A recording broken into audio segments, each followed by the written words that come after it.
I am Silas Thorn, 62 years old, and for 3 decades I have pulled sunken ships from the bottom of the Pacific.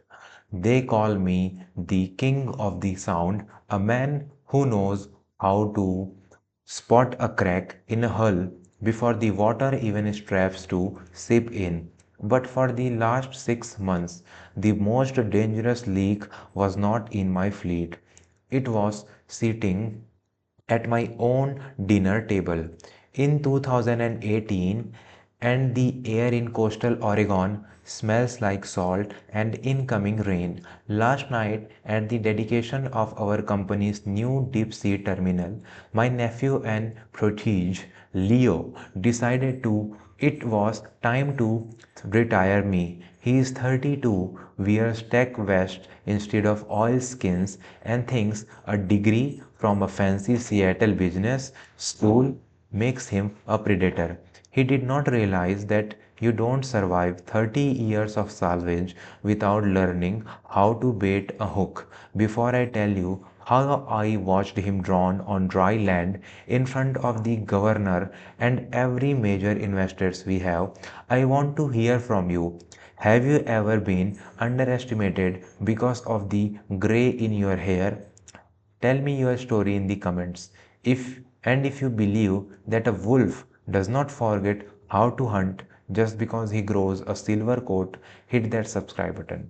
The gala was held in a massive glass walled hangar overlooking the dark, churning water of the bay. My sister Martha was there in a silk dress that cost more than my first boat, looking every bit the proud mother.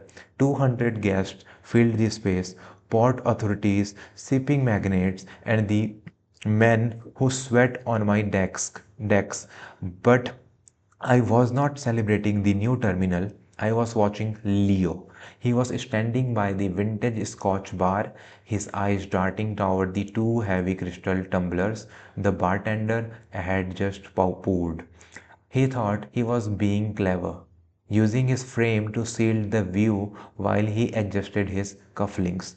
He did not know I had a hidden camera rigged into the rafters of that hangar a week ago. My daughter Sarah was standing next to him, laughing as a joke made by one of the investors. Sarah used to be my right hand, a girl who could weld a seam underwater before she was 20. But since Leo convinced her to take over the corporate strategy side of the business, she'd become a ghost. She looked tired, her eyes constantly searching the room for an exit. She was not my Sarah anymore. She had become his accomplice. I watched Leo's hand hover over my glass, a quick flick of the wrist, and a clear liquid from a small vial vanished into the amber scotch. It was a potent sedative, something mean to make me look confused, slurred, and senile during my keynote speech. He wanted the board to see a man who had finally lost his grip so he could trigger the incapacity clause in our partnership agreement by sunrise. He offered me the glass with a shark's grin to the future of Thorn salvage. He said, I took it, feeling the weight of the crystal. Thank you, Leo, I replied. You have always been so focused on the finish line. I did not drink.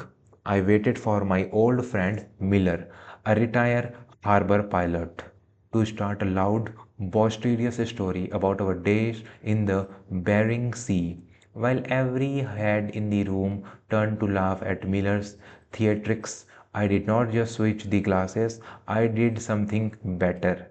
I poured half of my spiked drink into the decorative water pitcher on Leo's private table and topped my glass off with his clean scotch.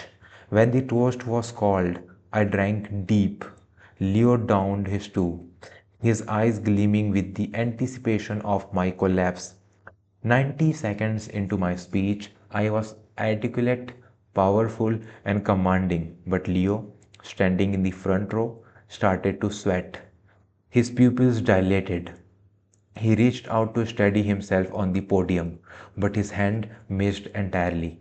He did not just fall, he slid down the mahogany like a sinking anchor. The room went silent. Someone shouted for a doctor. I did not stop. I looked down at him, my voice booming over the speakers, and said, it's the younger generation did not quite have the stomach for the heavy lifting required in this industry. At the hospital, the truth came out. The blood test did not just show the sedative, they showed a cocktail of substances Leo had been microdosing me with for months. But I had been prepared. I handed the state troopers a drive containing months of audio from the office and the hangar. I had recordings of Leo and my sister Martha discussing how they would liquidate the company once I was moved to a quiet facility in the mountains. And the most heartbreaking part, I had a recording of Sarah. She was not a villain, she was being blackmailed. Leo had found out about a mistake she'd made on a federal filing and told her he'd send her to prison unless she helped him retire me. Leo is serving 10 years for attempted poisoning and corporate fraud. Martha lost everything in the civil suit that followed. Sarah is back on the boats now, finding herself again in the salt and the cold. Though we still have a long way to go before the trust is rebuilt. They looked at me and say, an old man who was part of the past. They forgot that I am the one who knows where all the wrecks are buried because I am the one who survived them. If you are facing a betrayal from the people you built a life for, remember this. The storm does not care how fast your boat is. It only cares how strong your hull is. Stay strong, stay sharp, and never let them see you sink.